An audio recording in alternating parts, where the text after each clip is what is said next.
Welcome back to Orange Hat Reviews. So, me and Mara Jade, OG Mara Jade on Twitter, Jade Shadow on YouTube, shout out. We were having a nice little debate on the possible extension to Kathleen Kennedy's head of Lucasfilm contract. And I decided to come up with as much as I can to explain to you why she should not continue. And absolutely none of it, just so you know, has anything to do with the fact that she's female. It has everything to do with the fact of her actions speaking for her.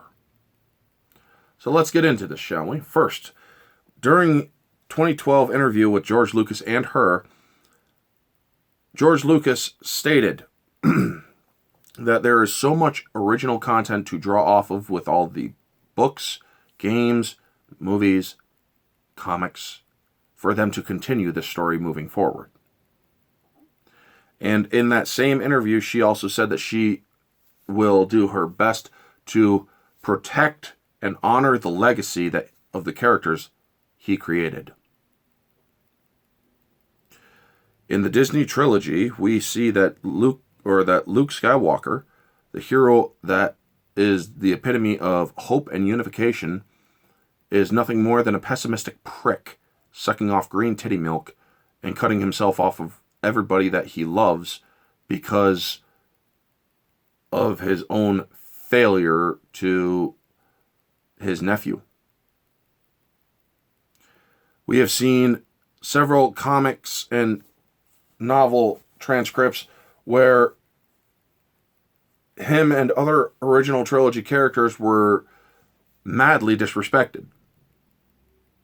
Luke Skywalker blew up the Death Star, so what? It was Jyn Erso, who was the real hero because she got the Death Star plans out there, or out into the galaxy for the rebels to intercept. The way that kind of stuff is delivered matters.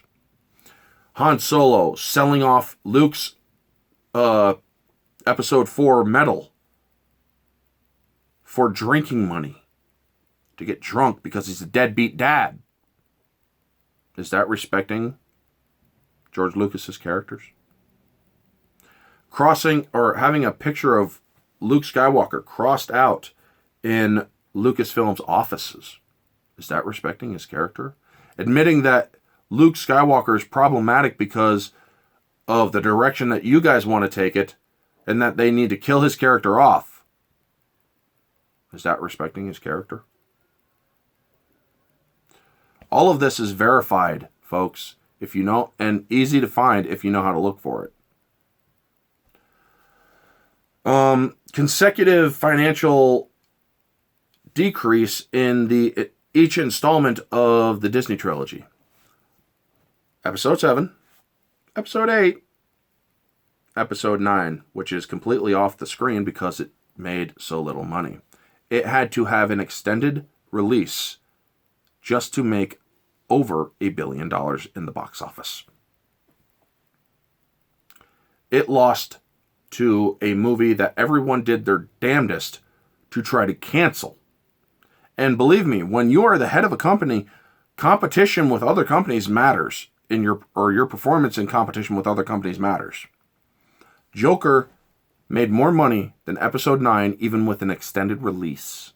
And everybody and their uncle tried their best to have Joker not released in theaters. It didn't get a Chinese release. And it was banned in China. And it still made $1 billion. Also, Kathleen Kennedy claims that she is a supporter of LGBTQ representation.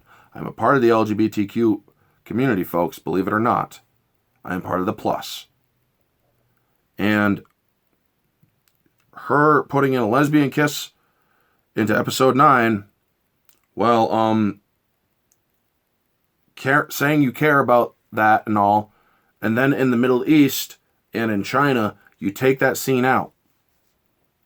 I thought you cared, Kathleen. I thought you cared. Not properly vetting a director for a Star Wars project. Ryan Johnson, need I say more, told people while under your employment to suck his dick to anybody who dare criticized his film, calling them man babies just because they felt that his film was not up to par with Star Wars. You allowed your employees to constantly belittle any fan who spoke out against the new direction that Disney was going. Lying, saying that there's no original content when you cherry pick from the expanded universe. By the way, decanonizing the EU, the expanded universe, that was a cash cow that just kept on milking in the cash. You decanonized it for very inconsistent stories and lore for the Disney canon. Hiring people based on their skin color or gender, and that's racist and sexist, by the way.